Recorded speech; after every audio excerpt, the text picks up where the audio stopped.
오늘은 로마서 12장 3절에서 8절까지 말씀을 봉독했는데요. 예수 안에 한 몸이라는 제목으로 같이 함께 말씀을 나누겠습니다.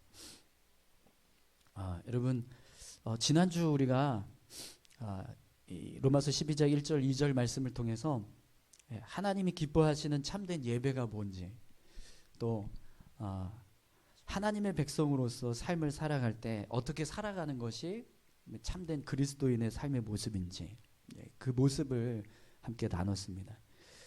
바울은 지금 이 로마서 12장의 말씀을 통해서 우리가 참된 그리스도인으로서 주님의 제자로서 삶을 살아갈 때 어떤 형식적인 그냥 신앙의 모습이 아니라 정말 진실되고 어떤 참된 그런 신앙의 모습으로 우리 믿음을 세워가야 한다라고 권면하고 있습니다. 그래서 진정한 예배는 단지 그냥 어떤 예배 형식에 치우친 그런 모습이 아니라 우리 삶을 하나님 앞에 온전히 드렸을 때 그 모습이 예배가 될 수 있다. 진정한 예배가 될 수 있다라는 말씀을 했습니다. 그리고 또 진정한 그리스도인은 세상을 따라서 가는 게 아니라 세상을 본받지 말고 하나님의 말씀, 선하신 뜻을 따라서 삶을 살아가야 한다라고 말씀했죠. 이렇게 지금 바울이 참된 그리스도인 삶이 어떤 모습이 되어야 하는가, 이걸 지금 계속 강조해서 말씀을 하고 있습니다. 그래서 오늘 본문 말씀도 이제 그런 의미에서 우리 이제 참된 그리스도인들이 이제 삶을 살아가는 모습 중에 특별히 교회에 관한 말씀을 하고 있어요. 어떤 교회가 정말 참된 교회인가, 진정한 그리스도인들이 모여서 세운 교회는 어떤 모습인가, 이걸 오늘 본문에서 말씀해 주고 있습니다. 진실한 그리스도인들이 모여서 세운 참된 교회의 모습, 그 모습이 어떤 모습인지 오늘 말씀을 통해서 같이 함께 좀 살펴보도록 하겠습니다. 여러분 3절 말씀을 한번 보시겠어요? 내게 주신 은혜로 말미암아 너희 각 사람에게 말하노니 마땅히 생각할 그 이상의 생각을 품지 말고 오직 하나님께 각 사람에게 나누어 주신 믿음의 분량대로 지혜롭게 생각하라. 아멘. 바울이 지금 교회 공동체를 향해서 이런 말씀을 합니다. 마땅히 생각할 그 이상의 생각을 품지 말고 오직 하나님께서 각 사람에게 나누어 주신 믿음의 분량대로 지혜롭게 생각하라. 이 모습이 교회 공동체를 이루는 성도들의 모습이 되어야 한다는 거거든요. 그럼 지금 바울이 말씀하고 있는 이 말씀의 뜻이 뭘까요? 우선 여러분, 오늘 바울이 먼저 어떤 말씀을 하죠? 마땅히 생각할 그 이상의 생각을 품지 말고 이렇게 말씀하고 있잖아요. 이게 무슨 뜻이냐면 우리가 생각해야 할 어떤 모습이 있는데 그 모습보다 더 뛰어넘는 나 자신을 높이 평가하는 모습을 말하는 거예요. 왜 이렇게 해석이 되냐면 이상의 생각을 품지 말라라고 하는 이 말씀이 있잖아요. 이 문장을 헬라어 원문으로 보면 메 휘페르 프로네인이라고 쓰거든요. 그런데 이 휘페르 프로네인이라고 하는 단어가 뭐냐면 높이 평가하다, 거만하다, 자만에 빠지다, 이런 뜻을 가지고 있어요. 그러니까 지금 바울이 우리가 마땅히 생각해야 할 그 이상으로 나 자신을 지나치게 높이 평가하지 말라, 이렇게 말씀을 하는 겁니다. 그럼 여러분 결국 이게 무슨 말이죠? 어떤 마음을 품지 말라는 거예요? 교만한 마음 품지 말라는 겁니다. 교회 공동체를 세워가는 데 있어서 교만이야말로 가장 큰 적이라는 거예요. 교회를 무너뜨릴 수밖에 없는, 교회 공동체를 온전하게 세우지 못하는 마음, 그것이 교만의 마음이라는 거죠. 그래서 바울이 지금 교만한 마음을 품지 말고 다른 마음을 품으라는 거예요. 그러면 우리가 어떤 마음을 품어야 될까요? 지금 바울이 이렇게 말합니다. 오직 하나님께서 각 사람에게 나누어 주신 믿음의 분량대로 지혜롭게 생각하라. 그럼 여러분, 이 지금 바울이 말하고 있는 오직 하나님께서 각 사람에게 나누어 주신 믿음의 분량대로 지혜롭게 생각하라라고 하는 이 말씀은 어떤 의미가 될까요? 교만의 반대니까 겸손의 마음이라고 할 수 있잖아요. 근데 그냥 겸손이라고만 하면 50%는 맞고 50%는 틀린 거예요. 왜 그러냐면 여기 보면 믿음의 분량이라는 말씀이 있잖아요.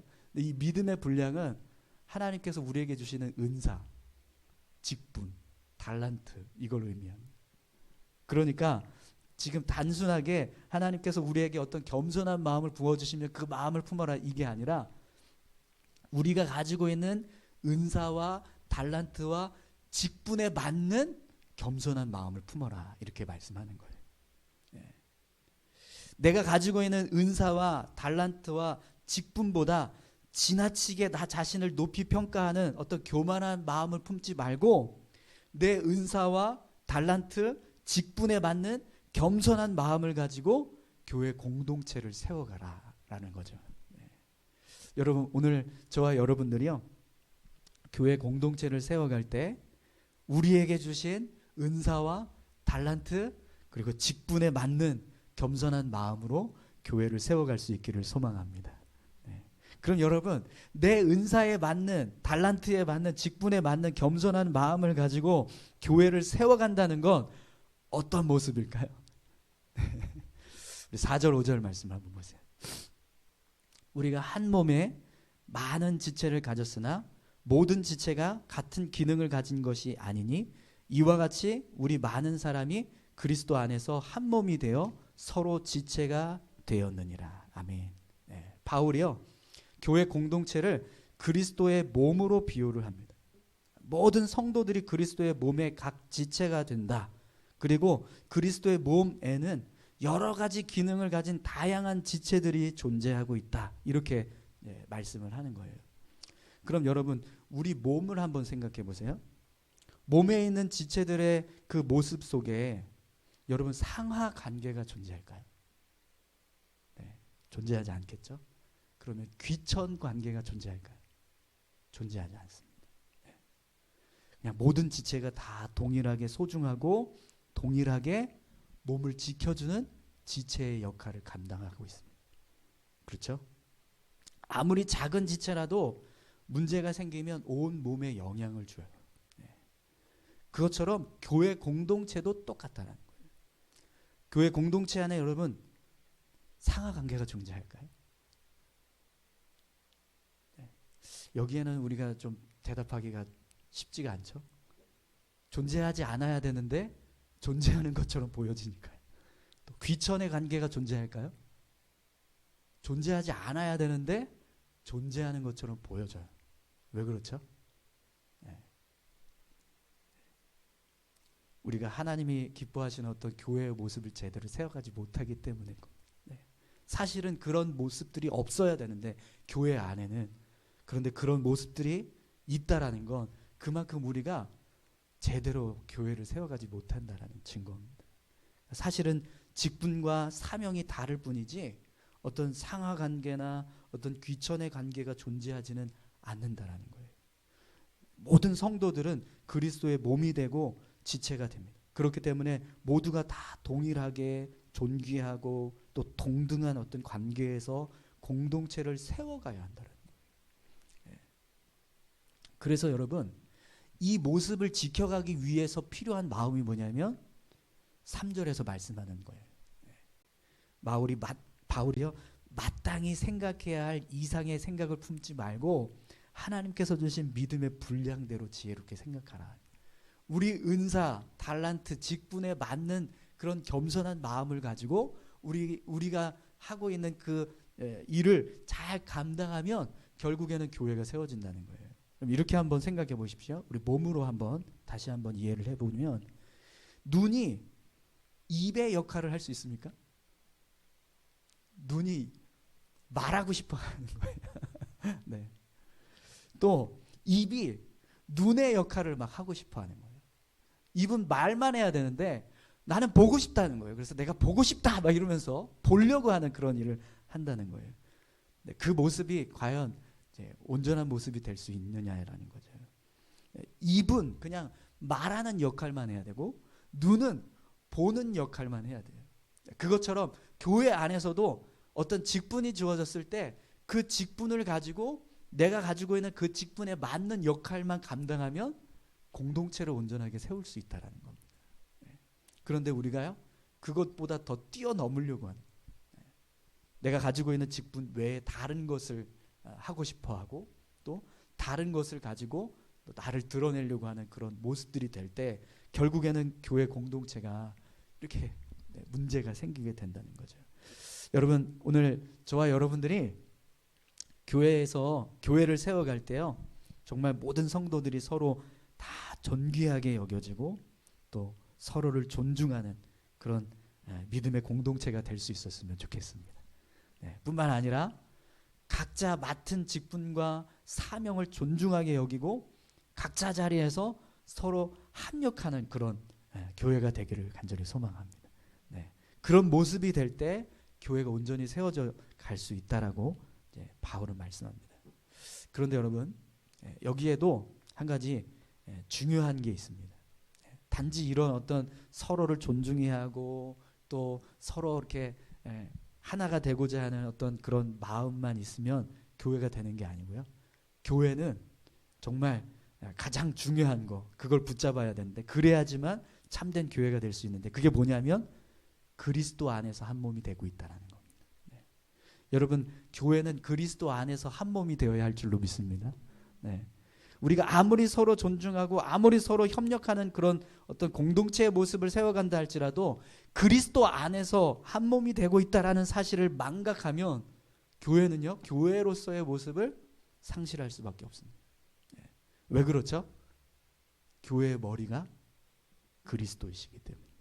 골로새서 1장 18절 말씀에 그의 몸인 교회의 머리시라. 그는 몸인 교회의 머리시라. 그가 근본이시요 죽은 자들 가운데서 먼저 나신 이시니 이는 친히 만물의 으뜸이 되려 하심이요. 아멘. 바울은요, 예수님께서 몸된 교회의 머리가 되신다라고 말씀합니다. 그럼 여러분, 모든 지체가 어디에서 통제를 받으면서 그 역할을 감당하죠? 머리입니다. 머리. 그렇기 때문에 교회도 머리 되시는 주님의 뜻과 의지를 따라서 각 성도들이 주어진 직분과 사명을 감당할 때 그것이 참된 교회의 모습이 된다는 거예요. 그런데 우리가 머리 되시는 주님을 망각하고요, 그냥 우리가 가지고 있는 어떤 의지와 뜻을 가지고 우리에게 주어진 사명을 감당하고 직분을 감당하게 되면 어떻게 될까요? 교회의 모습이 이제 상실되는 거죠. 오늘 저와 여러분들의 교회가, 우리 교회가 그리스도 안에서 한 몸이 된 줄 믿습니다. 우리는요, 그리스도이신 주님의 뜻을 따라서 교회를 세워가요. 그것이 교회를 온전히 세워갈 수 있는 유일한 방법이라는 거예요. 그리스도를 떠난 교회는 교회가 될 수 없습니다. 오늘 저와 여러분들의 교회가, 우리 교회가 그리스도 안에 있기를 간절히 소망합니다. 그래서 오늘 바울이요, 여러 가지 은사에 대한 이야기를 해요. 6절에서 8절까지 말씀을 보면 여러 가지 은사로 그 역할을 감당하는 모습을 이야기하는데, 이 은사들을 행하는 모습을 보면 한 가지 공통점이 있습니다. 그게 뭐냐면 내 유익이 아니라 교회의 유익을 위해서 하는 거예요. 나 자신의 어떤 유익이 아닌 그리스도의 몸된 공동체를 위해서 행해야 한다는 겁니다. 우리 6절에서 8절까지 말씀 한번 보시죠.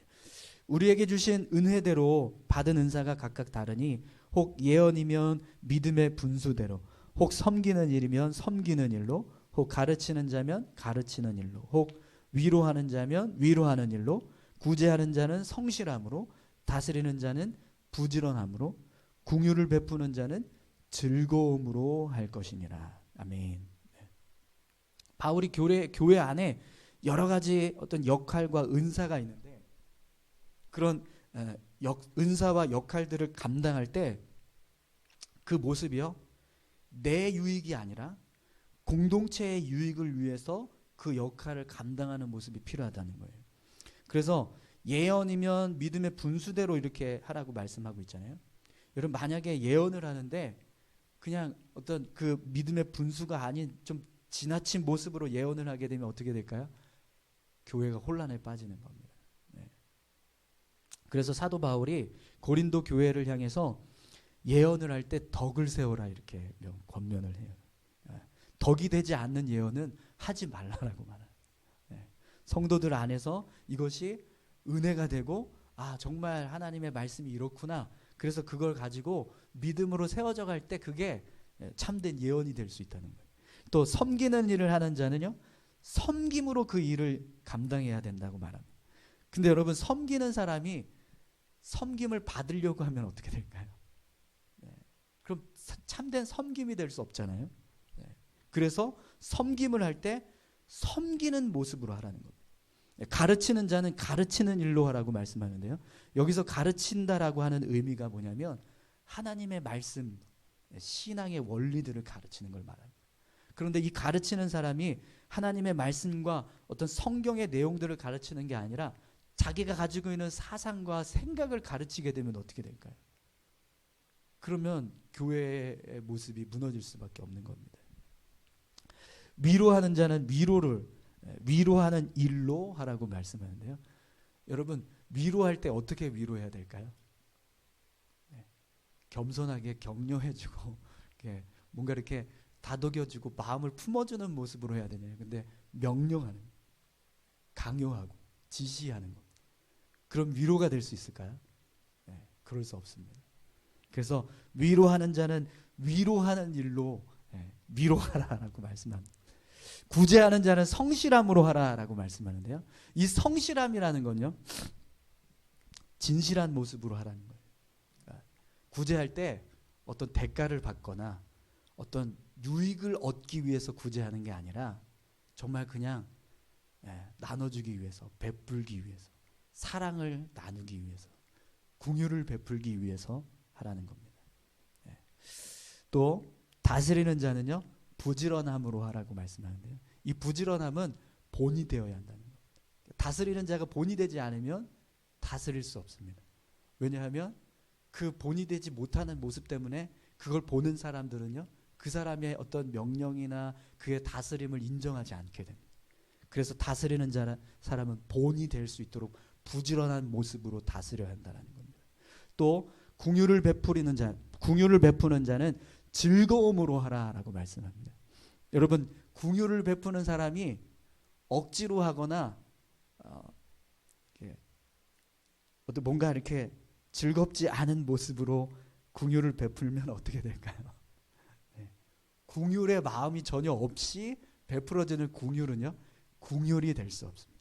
그래서 즐거운 마음으로 하라고 말씀합니다. 여러분, 이 모습들이 보면 다 어디를 목적으로 하고 있냐면 나에게 유익이 되는 게 아니라 공동체를 위해서, 공동체의 유익을 위해서 이 일들을 해야 한다는 것을 말씀하고 있는 거예요. 여러분, 교회가 온전히 세워지기 위해서는요, 우리가 우리의 이익을 추구하기 위해서 우리가 가지고 있는 어떤 직분을 감당하고 우리의 은사를 발휘하면 결국 교회의 모습을 온전하게 세워갈 수 없습니다.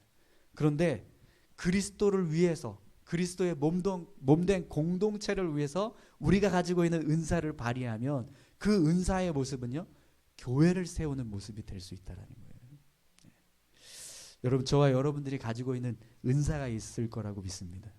그 은사들을 나 자신을 위한 어떤 유익을 위해서 사용하는 게 아니라 정말 겸손하게 낮아져서 몸된 교회를 위해서 사용할 수 있기를 소망합니다. 이 모습을 여러분, 우리가 성경에서 찾아볼 수 있는데요. 사무엘하 6장에 보면 우사의 이야기가 나오죠. 우사가 언약궤를 수레에 싣고 이제 예루살렘으로 가는 중간에 나곤의 타작마당에서 수레가 갑자기 소가 뛰면서 수레가 들썩이는 바람에 수레에 실려있던 법궤가 막 움찔했잖아요. 그때 우사가 손을 들어서 그 법궤를 이렇게 딱 짚었다라고 성경에 기록됩니다. 근데 그 모습을 보고 하나님이 우사를 이렇게 그 자리에서 죽이셨잖아요. 근데 새벽에도 그런 말씀을 나눴지만 사실 이 언약궤를 옮기는 과정 속에 다윗이 3만 명의 사람을 끌고 왔어요. 3만 명. 여러분 3만 명이면 어마어마한 사람들을 데리고 간 거잖아요. 근데 그 수많은 다윗이 뽑은 3만 명의 사람들 어느 누구도 수레를 끌지 못했어요. 네. 수레를 끈 사람이 누구냐면 우사와 아효인데 이들이 누구냐면 아비나답의 자녀들이라구나. 아들들이라구나. 그럼 왜 다윗이요? 이 수레를 이 법궤를 옮기기 위해서 3만 명을 데리고 갔는데 왜 그들 중에서 수레를 끌고 간 사람이 없고 우사와 아효가 이 수레를 끌었을까요? 우리 집에 있었고 우리가 오랜 시간 동안 법궤를 보관하고 지키고 있었으니 옮기는 것도 우리가 해야 된다. 우사와 아효가 그렇게 주장했다라는 거예요. 그 모습을 보고 다윗이 아무 말도 하지 못했다는 거예요. 네, 그렇게 하라고. 너희들이 그렇게 오랜 시간 동안 집에서 보관하고 지키고 있었으니 그럼 그렇게 해라. 그리고서는 앞장 세워서 아효와 우사를 시켜서 수레에 그것도 수레에 법궤를 싣고 가게 했다라는 거예요. 근데 사실은 다윗은요 법궤를 메고 옮기려고 하려고 했어요. 3만 명의 사람을 데리고 갔어요. 근데 어느 누구도 이 우사와 아효를 저지할 수가 없었어요. 네. 그럼 왜 이 우사와 아효가 그렇게 주장을 했을까요? 자신들의 권리를 주장하는 거예요. 자기들의 이름을 들어요. 우리 집에서 우리 집안에서 법궤를 그렇게 오랫동안 지켜왔는데 우리가 옮겨야지 누가 옮기냐 그러면서 앞장선 거예요. 근데 그 모습이요 하나님 앞에 교만한 모습이었다는 거죠. 그리고 결국에는 그런 교만함이 내가 법궤를 지탱할 수 있다라고 하는 그런 어떤 자만함에 빠져서 함부로 법궤에 손을 대는 그런 일을 하게 했다라는 겁니다. 여러분 오늘 저와 여러분들의 모습이 그런 모습이 되지 않기를 소망합니다. 저도 마찬가지지만 우리 교회의 모든 직분자들은요 정말 그냥 그 직분에 맞게 겸손히 하나님께서 주신 그 사명을 잘 감당하는 모습이 필요합니다. 누구를 위해서요? 그리스도를 위해서. 우리 자신이 아니라 내가 목사라고 하는 직분을 가지고 있는 것 이게 나를 위한 게 아니라 그리스도를 위한 것이 되어야 되는데 결국 내 이름을 드러내고 나를 위한 직분이 돼버리면 우사와 똑같은 모습이 된다는 거예요. 그래서 그 우사를 죽였던 그 장소를 베레스 우사라고 했는데 하나님이 충돌하셨다 이렇게 이제 말씀합니다. 우사를 충돌케 하셨다 이렇게 이제 표현되거든요. 여러분 대통령의 경호원들은 대통령을 위해서 자신의 생명까지 바치게 되어 있어요. 그래서 대통령이 어떤 이렇게 위기의 상황에 놓이거나 저격을 당하는 그런 상황이 되면 어떻게 하느냐면 대통령을 둘러싸요. 총탄이 날아오더라도 우리가 막겠다 그러면서 대통령을 보호하는 역할을 하는 게 대통령의 경호원들입니다. 경호원들의 모습이 이제 그런 사명이 있는 거예요. 작년에 우리 7월 달에 어떤 일이 있었죠? 아베 신조가 총에 맞아서 암살당했잖아요. 그때 제일 많이 욕을 먹은 사람들이 누군지 아세요? 아베 신조 경호원들이었어요. 네. 그들이 총에 맞아서 쓰러지는 그 아베를 향해서 몸을 던지고 막 정말 자기들의 생명을 걸고 지키려고 한 그런 모습이 별로 없었어요. 그래서 그 모습을 보고 사람들이 경호원들이라고 하는 사람들이 어떻게 저럴 수가 있냐 이렇게 막 비난하고 막 욕먹고 막 그랬었거든요. 1981년에 여러분 미국의 40대 대통령이었던 레이건이 1981년 3월 30일 날 저격을 당한 힝클리라고 하는 정신 이상자에게 총에 맞는 사건이 벌어져요. 이 사람이요 총을 6발을 쐈대요. 근데 첫 발은 정말 경호원들 누구도 다 어떻게 예상하지 못한 곳에서 그냥 날라오는 바람에 이 한 발은 레이건의 가슴을 이렇게 맞았답니다. 그리고 두 번째서부터 다섯 번째까지 여섯 발의 총 6발이 발사되는데 두 번째부터 여섯 번째 총알은요 모두 다 경호원이 맞았다. 4명의 경호원이 몸으로 다 막았대요. 네. 그래서 경호원 중에 어떤 사람은 그 자리에서 죽은 사람도 있고 또 나중에 이제 불구가 된, 장애를 갖게 된 그런 경호원도 있었다고 합니다. 근데 그들의 모습을 보면 자기 대통령을 살리기 위해서 생명을 던진 거예요. 그런데 그 모습이요, 사실은 대통령을 살린 것이지만, 한 사람의 생명을 건진 거지만, 그 대통령은 어떤 사람이에요? 그 나라를 대표하는 사람이잖아요. 미국의 대통령이기 때문에. 그렇기 때문에 그 몸을 던져서 총알을 맞았던 그 경호원들은요, 다 미국을 지켰다라고 하는 평가를 받습니다. 그럼 여러분, 우리를 한번 생각해 봐요. 우리 자신. 우리가 직분을 받고 또 어떤 은사를 받은 목적이 뭘까요? 우리 자신의 영광을 위해서일까요? 하나님께서 우리에게 직분을 주신 이유가 너 이름 내고 너의 영광을 돌리기 위해서 우리에게 그런 직분과 은사와 달란트를 주셨을까요? 아닐 겁니다. 그리스도의 몸된 교회를 세우고 그리스도를 위해서 살라고 우리에게 주셨다라는 겁니다. 그것을 위해서 우리가 정말 우리 몸을 던져서 그렇게 그 말씀에 따라서 믿음의 삶을 살아갔을 때 그 모습은 단지 그냥 어떤 울산 수암교회를 세워가는 그런 모습뿐만이 아니라 결국 하나님의 나라를 세우는 모습이 된다는 거예요.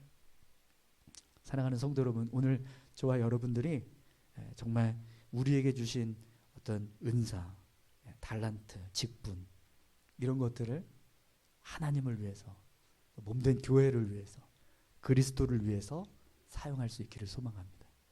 그 모습을 지켜가기 위해서 우리에게 필요한 것은요, 교만함이 아니라 우리에게 주신 달란트에 맞는 겸손한 마음을 품고 우리에게 주신 그 직분을 잘 감당하는 모습이라는 겁니다. 모든 지체가 다 동일하게 소중하고 정말 귀하게 여겨지고 같이 서로 협력하면서 그렇게 교회를 세워갈 때 그 교회는요, 하나님이 기뻐하시는 그런 참된 교회의 모습으로 세워지게 된다는 거죠. 오늘 저와 여러분들이 그런 교회를 세워갈 수 있기를 간절히 소망합니다. 우리 같이 함께 기도하실까요? 함께 기도하실 때 오늘 바울이 우리에게 너희가 그리스도의 몸이다라는 말씀을 합니다. 우리 한 사람 한 사람이 신앙을 세워가고 있고 또 여러 가지 어떤 이제 교회 안에서의 활동들을 하고 있지만 사실은 그 모든 것들이 그리스도를 세워가는, 그리스도의 몸을 세워가는 모습이 된다는 겁니다. 오늘 우리가 우리에게 주신 달란트, 직분, 은사, 하나님 정말 주님을 위해서 온전히 쓰임받는, 쓸 수 있는 그런 믿음의 사람들로 세워질 수 있게 해달라. 우리 교회가 그렇게 그리스도 안에서 한 몸 된 교회가 될 수 있게 해달라고 여러분 같이 함께 기도하셨으면 좋겠습니다. 함께 기도하겠습니다. 하나님 아버지 감사합니다. 주님, 교회 안에 많은 지체가 있고 많은 성도들이 있습니다. 저들이 가지고 있는 각각의 달란트들이 있고 또 은사가 있습니다. 그 은사들을 하나님 정말 잘 사용해서 이 교회가 더 주님 앞에 굳건하게 세워져 갈 수 있기를 소망합니다. 하나님, 모든 성도들이 정말 겸손하게 한 마음 한 뜻 되어서 하나님 주를 위해서 몸된 교회를 세우기 위해서 힘쓸 수 있게 주님 도와주시옵소서. 우리가 그리스도 안에서 한 지체가 되었음을 잊지 않게 하시고 겸손히 주님 앞에 서서 자만하지 않고 높아지지 않고 서로 섬기고 또 사랑하고 하나 되어서 나아갈 수 있는 그런 믿음의 공동체가 될 수 있게 주님 도와주시옵소서. 감사합니다. 함께 하실 줄 믿습니다. 하나님 아버지, 정말 하나님 앞에 우리가 어떤 모습으로 삶을 살아가야 하는가, 어떤 모습이 정말 하나님이 기뻐하시는 믿음의 모습인가, 우리가 말씀을 통해서 다시 한번 깨닫습니다. 특별히 교회를 세워갈 때 하나님, 교회가 어떤 모습이 되어야 하는지에 대해서 오늘 사도 바울의 말씀을 통해서 우리가 함께 깨달았습니다. 하나님, 모든 성도들이, 정말 저를 포함한 모든 성도들이 서로 겸손하게 마땅히 품어야 할 생각을 품고 주님 안에서 우리에게 주신 직분 잘 감당할 수 있게 도와주시옵소서. 그리스도 안에서 한 몸이 되었음을 하나님 늘 잊지 않게 하시고, 우리가 행하는 모든 것이 우리의 유익이 아니라 하나님을 향한 것임을 기억하게 하셔서 하나님의 나라를 세우고 하나님의 뜻을 세워가는 그리스도의 몸이 될 수 있도록 주님 우리를 축복하여 주시옵소서. 함께하여 주실 것을 믿고 감사드리며 예수님 귀하신 이름으로 기도합니다. 아멘.